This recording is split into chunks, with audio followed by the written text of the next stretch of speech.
Hello. कल हमने यहाँ तक पढ़ लिया था बेसिक प्रैक्टिस ऑफ क्रॉप। इसके टाइप्स हमने देख लिए थे। आज हम प्रिपरेशन ऑफ सॉइल देखेंगे कि सॉइल की प्रिपरेशन किस तरीके से की जाती है। The preparation of soil is the first step before growing the crop. यानी फसल बोने से पहले जो मिट्टी को तैयार किया जाता है वो पहला स्टेप होता है। One of the most important task in agriculture is to turn the soil and loosen it. यानी जो फसल बोई जाती है इसके अंदर सबसे महत्वपूर्ण जो कार्य होता है या टास्क जो होता है वो कौन सा होता है कि मिट्टी को क्या करना, टर्न करना, पलटना और मिट्टी को लूज़ करना। लूज़ करना मतलब फोपली बनाना, उसको एकदम से पोला बनाना। This allows the roots of penetrate deep into the soil. और ये जो है ये क्या करता है, जो जड़ें होती हैं, रूट्स, प्लांट्स की जो जड़ें होती हैं वो ज़मीन के अंदर बहुत गहराई तक जा सकती हैं इससे। ठीक है। The loosen soil allow the root to breathe easily even when they go deep into the soil। यानी चाहे अगर हम पोला बनाएंगे, लूज़ करेंगे सॉइल को, तो क्या होगा, रूट्स जो होंगी वो ज़्यादा गहराई तक जाएंगी और ज़्यादा गहराई में जाएंगी तो जितनी ज़्यादा गहराई में वे जाएंगी उनको वहाँ पर क्या होगा, ब्रीथ करने के लिए आसानी से एयर अवेलेबल होगी। Why does the loosening of soil allow the root to breathe easily. ये जो मिट्टी को आप पोला बनाते हो या लूज़ बनाते हो, ये किस तरीके से पौधे की जड़ों को आसानी से रेस्पिरेशन करने में या ब्रीथ करने में क्या करती हैं, हेल्प करती हैं। कैसे? The loosen soil help in the growth of earthworm and microbes present in the soil. जो लूज़ की हुई सॉइल है उससे क्या होता है, जो अर्थ फॉर्म होते हैं और जो छोटे छोटे माइक्रोब्स होते हैं उनको ग्रो करने में हेल्प मिलती है। These organisms are friend of the farmer since they further turn the loosen the soil and add humus to it.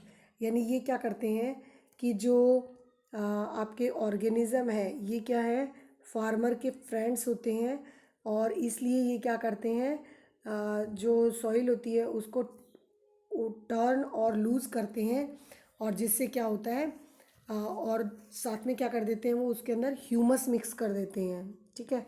हमें पता है कि जो अर्थवॉर्म होता है वो क्या करता है, जो सॉइल के अंदर वेस्ट मटेरियल होता है या फिर सॉइल के अंदर जो छोटे छोटे माइक्रोब्स होते हैं या फिर जो और ऐसा मिट्टी जो होती है जिसके अंदर थोड़ा बहुत कुछ न्यूट्रिएंट्स मिला हुआ होता है, कुछ और कचरा मिला हुआ होता है, उस मिट्टी को वो अर्थवॉर्म धीरे धीरे खाता है और उसको क्या करता है, ह्यूमस के रूप में कन्वर्ट करके अपने बॉडी से बाहर निकालता है। You have learn in the previous class the soil contain minerals, water, air and some living organism. यानी जो सॉइल होती है उसके अंदर क्या क्या प्रेजेंट होता है, आपने प्रीवियस क्लास में पढ़ा है कि सॉइल के अंदर मिनरल्स होते हैं, वाटर, एयर और सम लिविंग ऑर्गेनिज्म प्रेजेंट होते हैं। In addition dead plants and animals get decompose by soil organism. यानी जो भी प्लांट्स और एनिमल्स हैं वो जब मर जाते हैं और उनको मतलब कोई जैसे एनिमल है उसको कोई जलाता नहीं है, प्लांट को भी अगर वो डेड हो गया है तो उसको कोई, अगर जंगल में है तो वो उसको कोई यूज़ नहीं करता, तो ऐसे प्लांट्स और एनिमल्स क्या होते हैं, सॉइल के ऑर्गेनिज्म के थ्रू ही डिकम्पोज हो जाते हैं। यानी वो कम्प्लीटली उसके अंदर मिक्स हो जाते हैं। कई बार हम लोगों ने देखा होगा कि जैसे हम लोग रास्ते से जा रहे होते हैं और कोई अगर जानवर मरा हुआ पड़ा है तो वहाँ हमें कुछ समय तक स्मेल आती है, कुछ समय तक हमें वो दिखाई देता है वहाँ पर, लेकिन आफ्टर 1 मंथ, 1.5 मंथ आप देखोगे उसको तो वो वहाँ से कम्प्लीटली इनविजिबल, मतलब एक तरीके से माइक्रो ऑर्गेनिज्म उसको इनविजिबल कर देते हैं, सॉइल में डिज़ोल्व या सॉइल में डिकम्पोज कर देते हैं। Next, In this way, various nutrients in the dead organism are released back into the soil. यानी अब जो आपका डेड ऑर्गेनिज्म था, ये जो डेड ऑर्गेनिज्म था, इसके अंदर बहुत सारे क्या थे, न्यूट्रिएंट्स थे, वो वापस से किसके अंदर मिक्स हो गए, सॉइल के अंदर. These nutrients are again absorb by the plant. और ये न्यूट्रिएंट्स किसके द्वारा एब्जॉर्ब कर लिए गए, प्लांट के द्वारा. देखो इसको एक छोटे से चार्ट के थ्रू आपको समझाने की कोशिश करती हूँ कि माना कोई एनिमल है, इसके अंदर क्या प्रेजेंट है, न्यूट्रिएंट्स.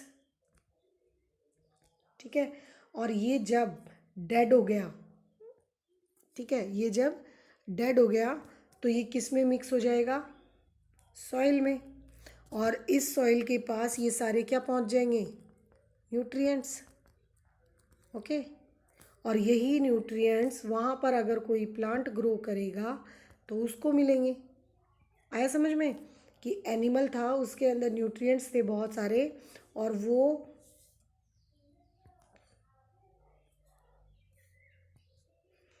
कोई एनिमल था, ठीक है, और वो डेड हुआ.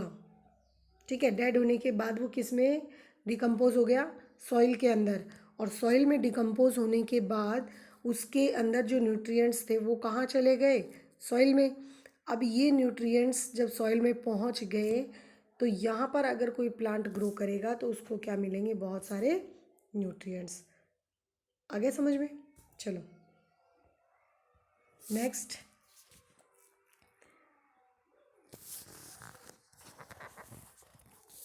These nutrients are again absorb by the plants. Plant जो है फिर से इसको एब्जॉर्ब कर लेता है.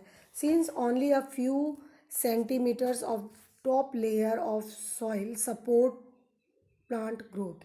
यानी जो प्लांट होते हैं उनकी ग्रोथ को जो न्यूट्रिएंट या ह्यूमस जो सपोर्ट करती है, वो सिर्फ कुछ सेंटीमीटर तक की ही सॉइल होती है. Turning and losing of soil bring the nutrients rich soil to the top so that plant can use these nutrients. यानी यहाँ क्या बताया है कि जो हम टर्निंग और लूजिंग करते हैं सॉइल को, उससे क्या होता है कि जो नीचे मिट्टी में न्यूट्रिएंट्स रिच जो सॉइल थी वो क्या हो जाती है, ऊपर आ जाती है. और जिससे प्लांट क्या करते हैं, उसको यूज़ कर लेते हैं, किसको, न्यूट्रिएंट्स को. ठीक है. यानी लूजिंग और टर्निंग की प्रोसेस हुई. ठीक है. और लूजिंग और टर्निंग की प्रोसेस होने के बाद, देखो ये रहा, लूजिंग और टर्निंग की प्रोसेस होने के बाद जो न्यूट्रिएंट रिच सॉइल थी वो कहाँ आ जाएगी, टॉप पे आ जाएगी, ऊपर की तरफ आ जाएगी. और प्लांट उसको क्या कर लेंगे, यूज़ करेंगे उसके न्यूट्रिएंट्स को. Next. Thus turning and losing of soil is very important for cultivation of crop. यानी फसल को बोने के लिए लूजिंग और टर्निंग जो है क्रॉप की वो सॉइल की वो बहुत ज़रूरी है. The process of losing and turning of soil is called tilling और प्लगिंग. जो लूजिंग और टर्निंग होती है सॉइल की, उसी प्रोसेस को क्या कहा जाता है, टीलिंग या plugging. This is done by the using a plug. यानी इस प्रोसेस को करने के लिए प्लग का यूज़ भी किया जाता है. और कई बार जैसे अर्थ फॉर्म, अगर थोड़े एरिया की मिट्टी को लूजिंग और टर्निंग करना होता है तो उसमें हम अर्थ फॉर्म भी ऐड कर सकते हैं, जैसे अपने गार्डन के लिए या फिर पॉट, फ्लावर पॉट वगैरह में लगाने के लिए. उसके लिए बड़े फील्ड में यूज़ करने के लिए इसको प्लगिंग किया जाता है. Okay. Ploughs are made up of a wood or iron. यानी जो प्लग्स होते हैं, हल जो होते हैं, वो किसके बने होते हैं, आपके आयरन और वुड के बने होते हैं. If the soil is very dry it may need watering before plugging. देखा होगा आप लोगों ने कि कई बार हमारे खेतों में जब हम प्लगिंग करते हैं उससे पहले आपने देखा होगा, आपके जो पेरेंट्स हैं, हमारे जो पेरेंट्स हैं, वो क्या करते हैं, पहले ज़मीन को पानी देते हैं, क्योंकि वो बहुत ज़्यादा सूख जाती है. और सूखने पे क्या होता है, प्लग जो होता है, हल जो होता है, ज़मीन में आसानी से नहीं जा पाता है. इसलिए उसको थोड़ा सा सॉफ्ट बनाने के लिए उसके अंदर क्या किया जाता है, वाटर प्रोवाइड करवाया जाता है. ठीक है. The ploughed field may have big clumps of soil called crumbs. यानी जो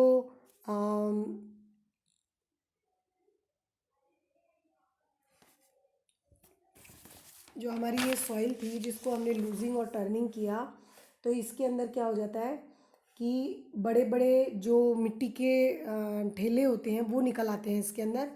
द प्लग्ड फील्ड में हैव बिग क्लम्प्स। जो क्लम्प्स का मतलब यहाँ पर क्या है, क्लम्प्स ऑफ सॉइल का मतलब क्या है, क्रम्प्स ये होते हैं ढेले, ढेले डले जो मारवाड़ी में हम सीधे बोलते हैं वो, ठीक है।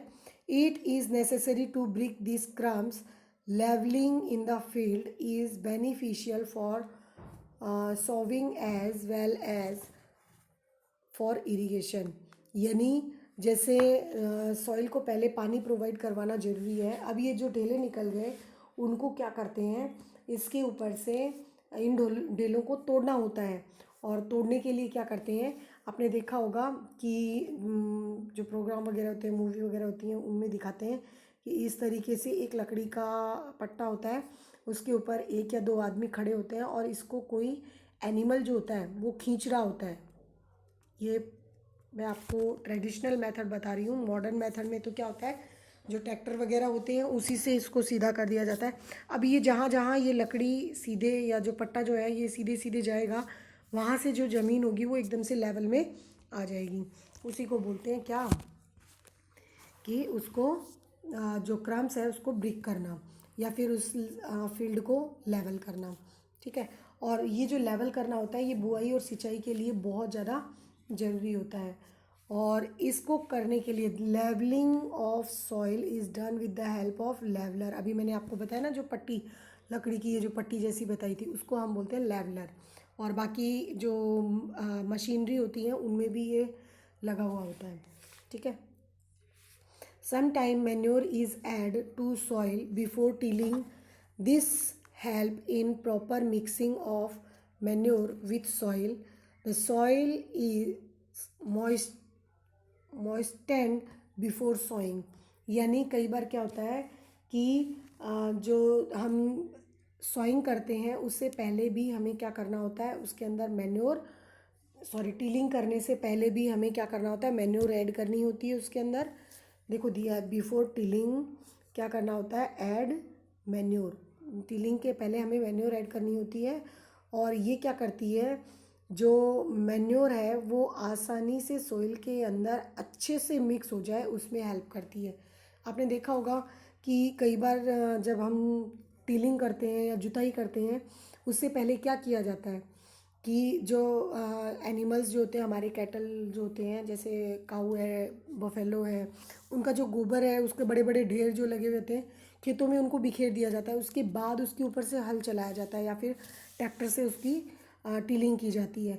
तो वही यहाँ पर बताया गया है कि उसमें क्या करते हैं, पहले मैन्योर ऐड करते हैं टिलिंग से पहले, और फिर क्या किया जाता है उसके ऊपर जो मशीनरी होती है उससे क्या किया जाती है, टिलिंग की प्रोसेस की जाती है, जिससे क्या हो, और बुआई से पहले खेत के अंदर पानी भी दे दिया जाता है। एग्रीकल्चर कल्चरल इम्प्लीमेंट, यानी जो खेत में यूज़ होने वाले जो इम्प्लीमेंट औजार जो होते हैं वो कौन कौन से होते हैं, देखिए।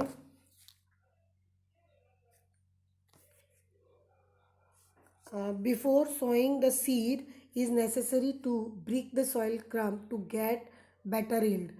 This is done with the help of various tools. The main tool used for this purpose are the plug, hoe and cultivator. यानी जो ज़मीन है उसको अच्छे से उपजाऊ बनाने के लिए या फसल को अच्छा प्राप्त करने के लिए हमें क्या करना पड़ता है, सबसे पहले मिट्टी को भुरभुरा बनाना पड़ता है। यानी क्या करना पड़ता है, उसके क्रम्प्स जो होते हैं उनको निकालना पड़ता है। और जो इसको ये जो क्रम्प्स है उसको निकालने के लिए बहुत सारे टूल्स का यूज़ किया जाता है, जैसे हल हुआ, प्लग हल होता है आपका, कुदाली हुई मतलब कुदाली, और कल्टीवेटर का मतलब होता है, कल्टीवेटर ही बोलते हैं इसको। तो इनका यूज़ किया जाता है। Okay, thank you.